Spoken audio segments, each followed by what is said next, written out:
Hi, welcome back to my channel where I talk about all things related to women with ADHD. And of course, if you're not a woman, this still might apply to you. So continue watching if you'd like to hear more. Today's video is gonna be on kitchen organization because that is the hub of the house and it is one of the places that we struggle with the absolute most. There's a mess everywhere and you just want to know how to contain it.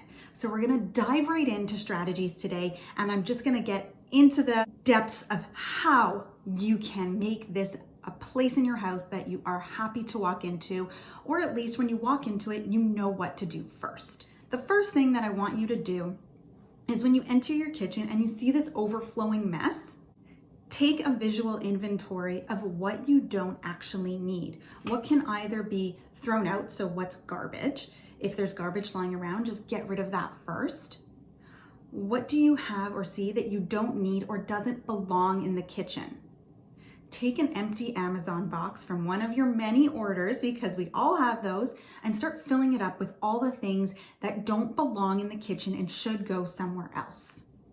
You want to get rid of all the stuff that doesn't belong there, and you'll start to see that the space clears up. Once you've gotten rid of all of that, let's go ahead and just clean up the counter space. So if you have dirty dishes, let's wash those. If you have clean dishes on the counter, put those away. Just clear off the counter space as much as you can. Then I want you to start opening your cupboards. When you open your cupboards, you're going to notice there are dishes or platters or pots or pans that you don't use. The first thing I want you to do is get rid of the things that you haven't used in the last 2 years and you know that you're never going to really use again, or maybe you'll use it once in the very distant future and probably never again. There are things that were given to you perhaps as a birthday gift, or if you're married, maybe a wedding gift, and you don't want to give it away because it was a gift for a special day. Giving those things away, if you never use them and you don't foresee yourself using them, will clear up a ton of cupboard space where you can then more easily organize. And when you open your cupboards, you'll be able to take a quick visual of what you have and what you could use in the moment.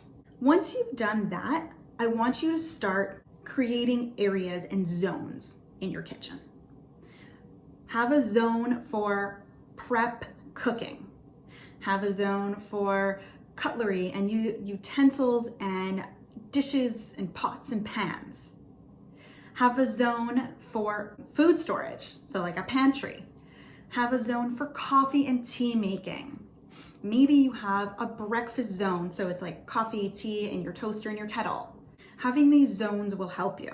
Now, if you have a kitchen where you've got a set of drawers and then above it a set of cupboards, try keeping your cutlery and utensils and pots and pans and dishes all in that streamlined place, so that you know that you can just go for your fork, knife, plate, bowl, whatever you need all at once.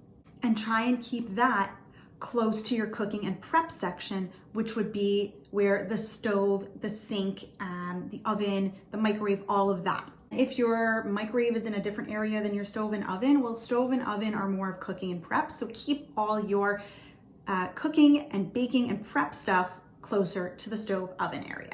Now, Tupperware. We all have mismatched Tupperware and lids. So if you have a Tupperware and no lid for it, get rid of it.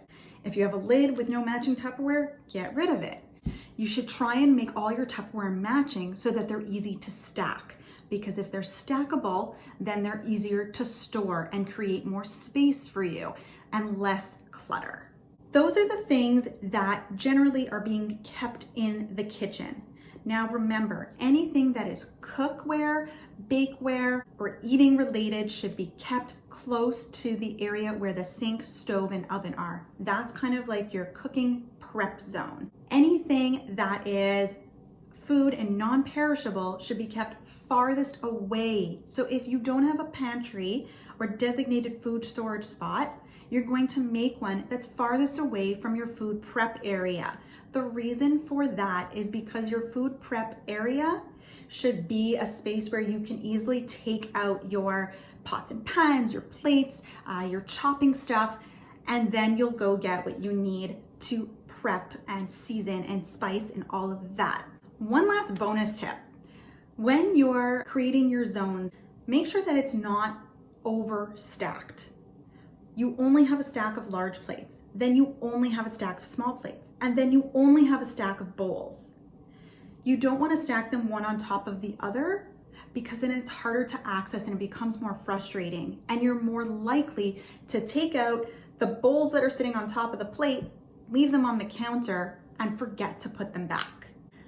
I hope this video helped. I hope you got out of it whatever it is that you were looking for. Another thing I want to remind you of is the ADHD calendar roadmap, which helps you plan and get your time management under control. Check out the links, comment below, and reach out if you have any questions. I'm always here to help. Bye.